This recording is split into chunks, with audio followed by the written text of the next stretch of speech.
তোমাদেরকে সৃষ্টি করে নাই, আমার শুধু দুঃখ দিয়ে তোমাদেরকে সৃষ্টি করে নাই রে বান্দা বান্দি। আমি আল্লাহ সুখ আর দুঃখ তোমার সমন্বয়ে আমি তোমাদেরকে সৃষ্টি করেছি। উভয়টা মিলে এই জন্য আদমের সন্তান সকলেই দুঃখ এবং সুখের মধ্য দিয়ে তার জীবন অতিবাহিত। বিদেশে যারা থাকে, প্রবাসে যারা থাকে, তারা শুধু দিন করতে থাকে। আরো কিছু রেট আছে, রেটটা দিয়ে তারপর বাড়িতে যাবে। আরো কিছু কাজ বাকি রয়েছে, ওই কাজটা সেরে বাড়িতে যাবে। অনেক সময় মা বাবা ভাইয়েরা বলে যে এখন আইসি না ওপরে আইস, এভাবে আসতে বাধ্য করে। কিন্তু তারপরে চাই থেকে আসার জন্য তারপরে কি করতে পারে না, আসতে পারবে, যে সুখের চিন্তা করতে পারে। কিন্তু এই জিনিসটা বোঝা উচিত যে আল্লাহ সুখ দেওয়ার মালিক, আল্লাহ কষ্ট দুঃখ দেওয়ার মালিক। যেই হালতে আপনি আছেন, যেইভাবে আছেন, এইভাবেই চলে আসার চিন্তা করেন, এভাবে চলে আসেন। আবার যাওয়ার সময় স্বাভাবিকভাবে চলে যায়।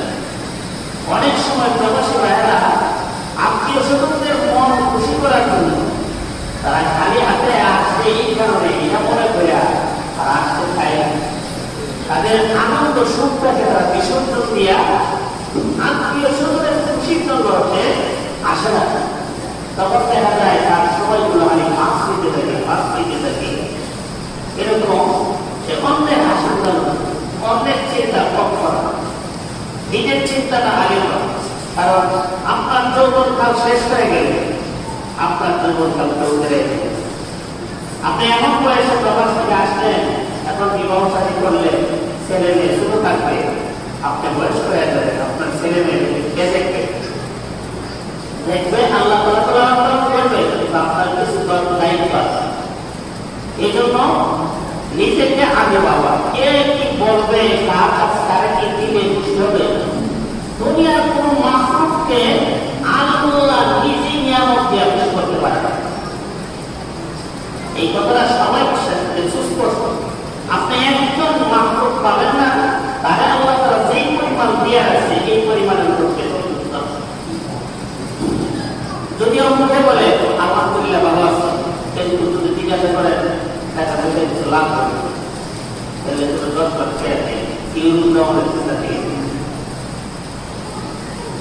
আল্লাহ তার মাখলুকদের দিয়ে পরিচিত করতে পারে না, আর মানুষ মানুষকে দিয়ে পরিচিত করতে পারবে।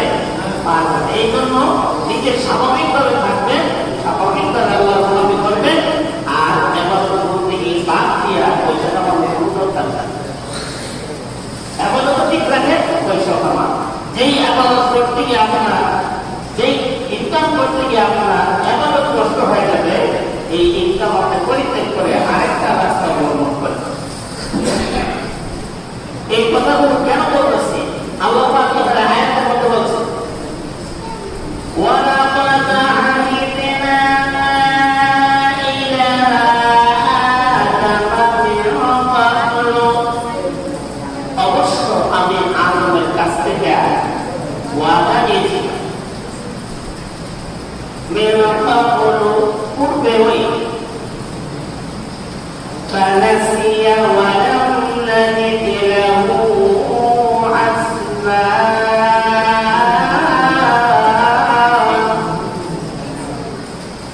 আমি আপনাদের কাছ থেকে অঙ্গীকার নিয়েছিলাম পূর্বে, এর অর্থ কি? আপনি যে গাছের ফল খাওয়ার জন্য আল্লাহ তাআলা নিষেধ করছিলেন, এই গাছের ফল খাওয়ার আগে আল্লাহ তাআলা বলছিলেন ওয়ালা তাকরাবু হাযিহি শাজারাতা, এই গাছটার কাছে যাইবা না, এই গাছের ফল খাইবা না। কিন্তু আদম আলাইহিস সালাম আল্লাহ তাআলা বলেছেন ফানাসিয়া, আদম ভুলে গেছে।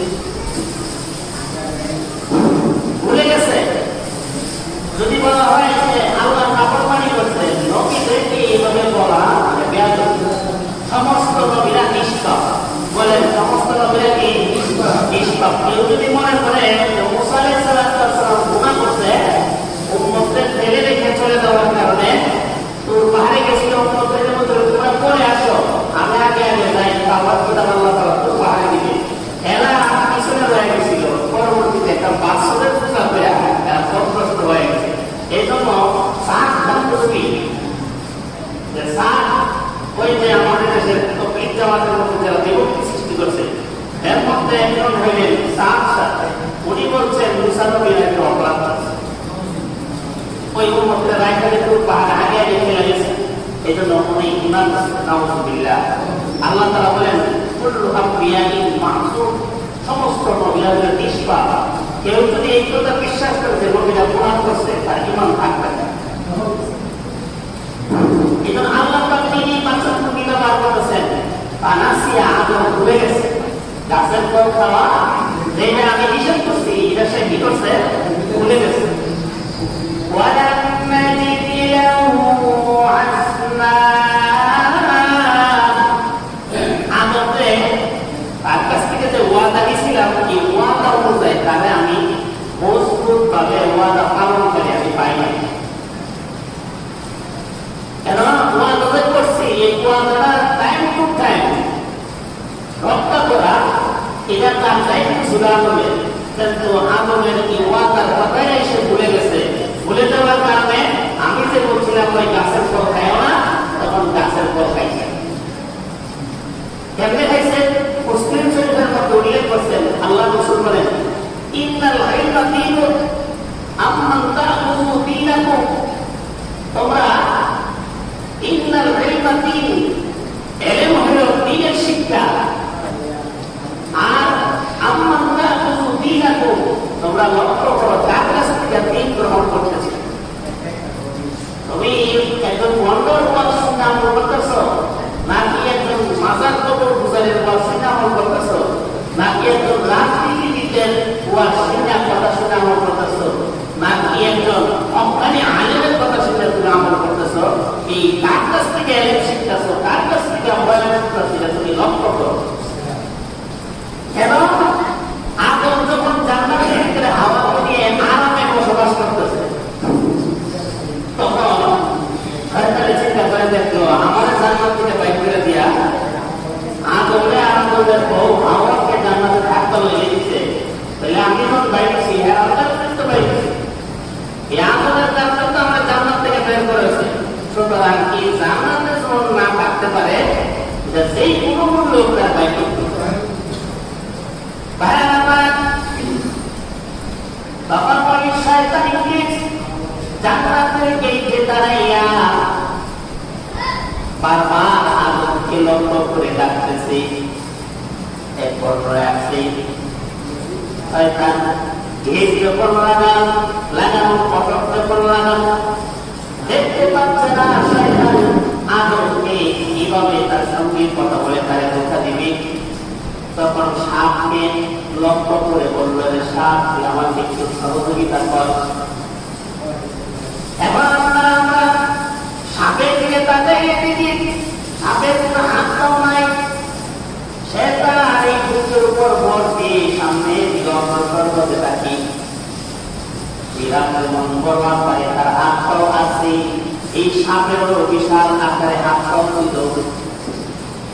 সাপকে যখন শয়তান ডাকলো আসো আমাকে ফটকের ভিতরে ঢোকার জন্য তুমি ব্যবস্থা করে দাও, তখন সাপ সে বিশাল আকারে তার পাওয়ার উপর বল করে শয়তানকে ইবলিসকে তার মুখে করে আদমকে ঢোকা দেওয়ার জন্য শয়তানকে সাপ তার মুখে করে গেটের ভিতরে প্রবেশ করাইয়া দিল।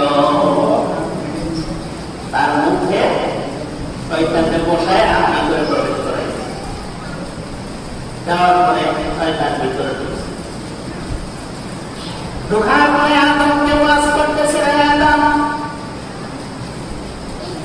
এই যে গাছটা দেখতেছো, যে গাছের ফল খাওয়ার জন্য গাছের কাছে যাওয়ার জন্য আল্লাহ তাআলা নিষেধ করেছেন, এটা এমন একটা গাছ যে গাছের ফল খাইলে পরে জীবনভর জান্নাতে থাকতে পারবা, আর জান্নাত থেকে কখনো বের হতে হবে না।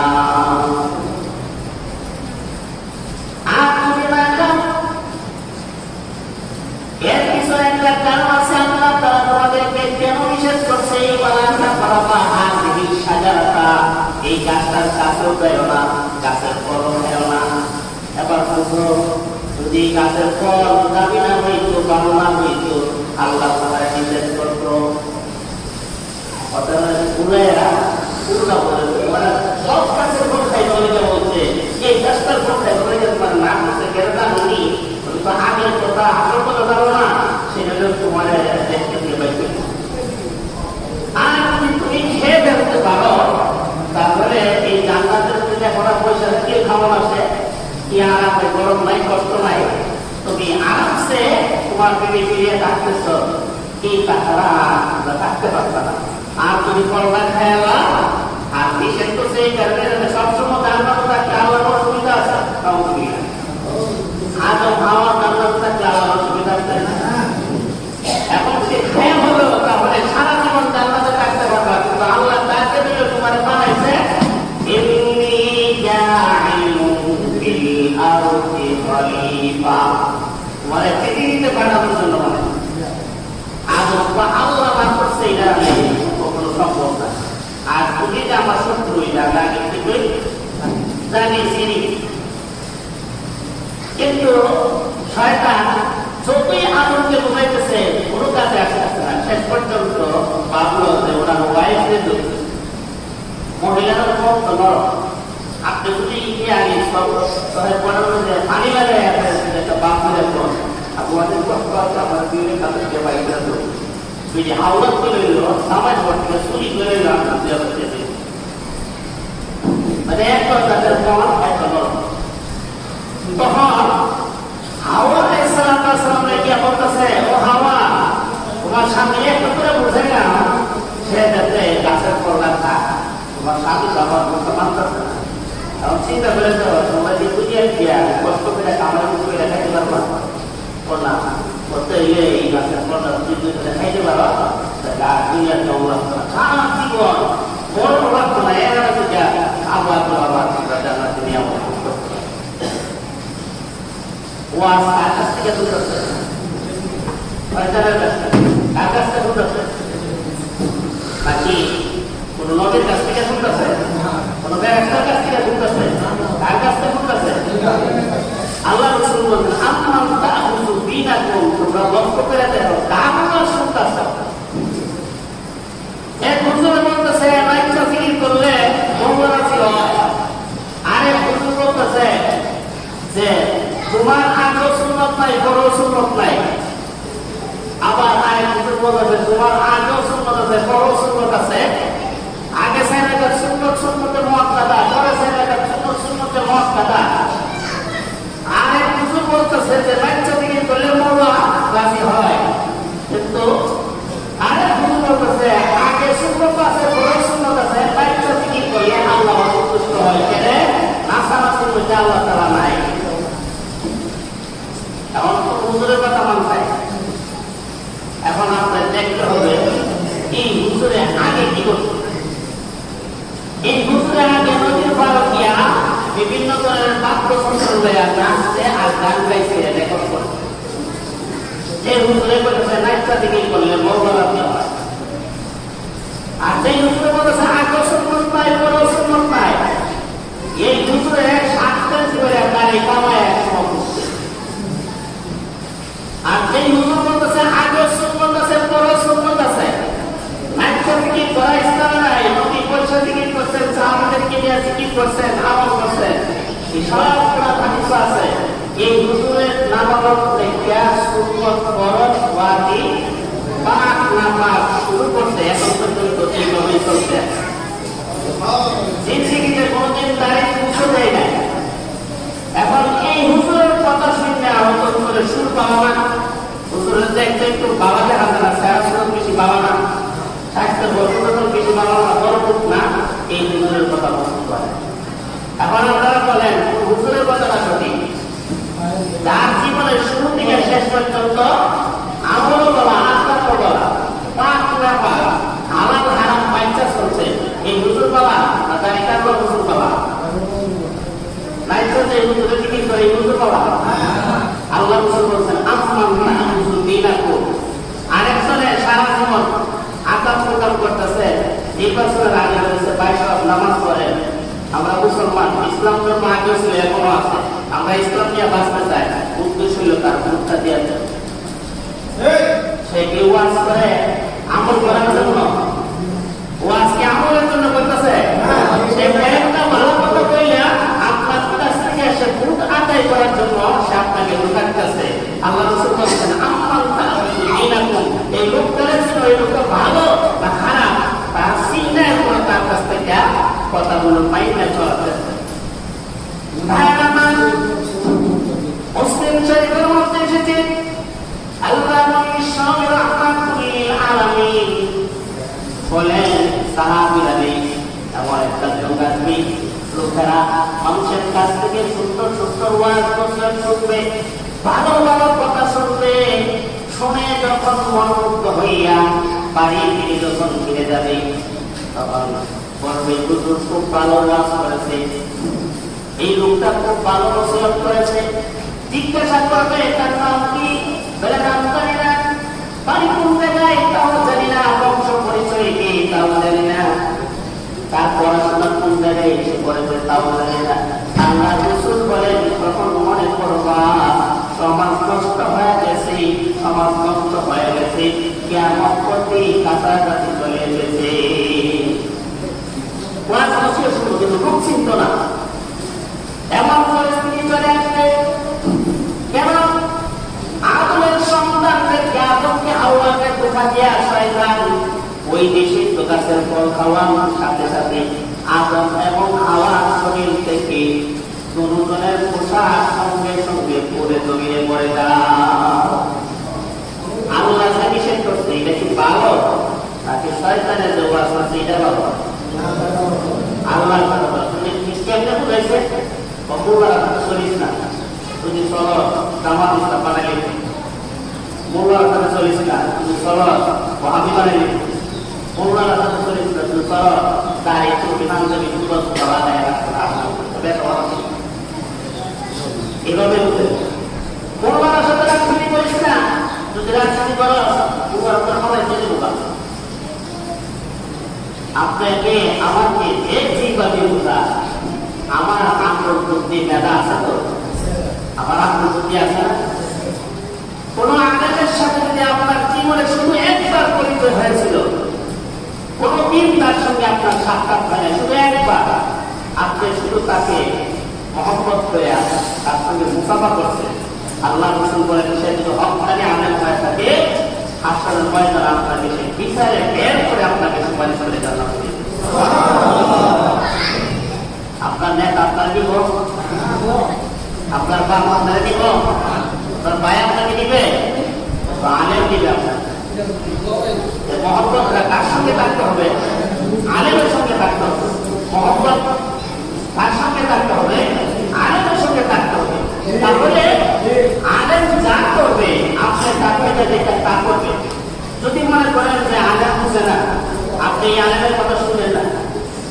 আপনি যে আলেমে আপনার দৃষ্টিতে বুঝে আসে, এই আলেম বুঝে, তাহলে আপনি ওনাকে স্মরণ করে চলবেন। আর ওনাকে দেখবেন উনি ভালো না মন্দ করে চলে, দেখার পরে আপনার পিঠে যুক্তি যাচাই বাছাই করার মতন আবার তারা যোগ্যতা দিচ্ছে, দেওয়ার পরে আপনি যদি ওনার ভুলপথে চলার পর আপনার সমান করে চলে, তাহলে উনিও জাহান্নামে দেবে, আপনাকেও জাহান্নামে নিয়ে দেবে। সবচেয়ে একটা গুরুত্বপূর্ণ কথা হলো, কঠিন কথা হলো, আল্লাহ রাসূল বলছেন, কেউ যদি অন্যায়কারীকে সমর্থন করে, কেউ যদি অন্যায়কারীকে সমর্থন করে, সে করছে ভালো কাজ করছে, তাহলে তার আমল জিন্দেগি জান ফিরে আসবে। মানে তার জীবনে যা আমল ছিল সব নষ্ট হয়ে গেছে। কেন? অন্যায়কারীকে সমর্থন করার কারণে আল্লাহ রাসূল বলছেন, কোন ব্যক্তি যদি অন্যায় দেখার পরে সে নিজে প্রতিবাদ করবো না, মানে হাতে তারা ফিরাই দিতে পারবো না, বাধা দিতে পারবো না, তাহলে তার জীবন 1 নম্বরের স্তর থেকে একটা 2 নম্বরের নাম দেখার পরে সে নিজে বাধা দিল না দিয়া মনে মনে না মুখ দিয়া প্রতিবাদ করছে, তার সামনে কিছু বলে না, পরে এসে বলছে অমুক কাজটা অন্যায় হয়েছে, অমুক কাজটা ভুল হয়েছে, হ্যাঁ তার এই কাজটা বলা ঠিক হয় না, এই কথাটা বলা ঠিক হয় না, এই কথাটা বললে, প্রতিবাদ করলে তার ইমান হইল তৃতীয় স্তরে। তৃতীয় নম্বর হইল এটাও করতে পারে মনে মনে শুধু এটা করছে আল্লাহ এই লোকদের হেদায়ত তো না হয়তো তার ধ্বংস করে দেয়। এটা হলো ইমানের সবচেয়ে নিম্ন স্তর। এটা যদি না থাকে বরং আপনি সাপোর্ট দিলেন বা আপনার নেকামত না করছিলেন সব নষ্ট হয়ে যায়। এই জন্য আল্লাহ তাআলা আমরা যেন আদমের সন্তান হওয়া সত্ত্বে আদমকে বাবা পেটের উপরে ঢুকাচ্ছে শয়তানে, আমরা যেন শয়তানের